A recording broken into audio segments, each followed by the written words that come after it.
Баршаңызға сәлем достар, видеоны көрместен бұрын менің каналыма тіркелгеніңіз.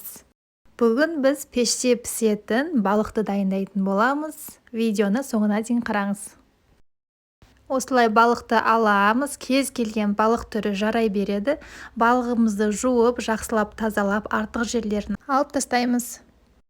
Пеште пісетін болғандықтан жаңағы тұзы, соусы жақсы сіңу үшін осылай екі жағында кесіп шығатын боламыз. Менде мұнда маринад үшін тұз, зира, кориандр және паприка қостым. Осының үстіне сұйық майды құйып, жақсылап араластырып, балығымыздың барлық жеріне жағып шығатын боламыз.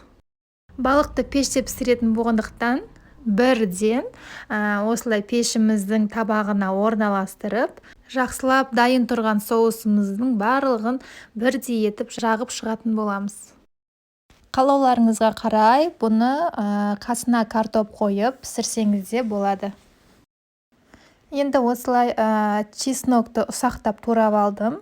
Ішіне, сыртына, барлығына қойып шығатын боламыз. Және де қызанақты да солай жан-жағына қойып пісіреміз.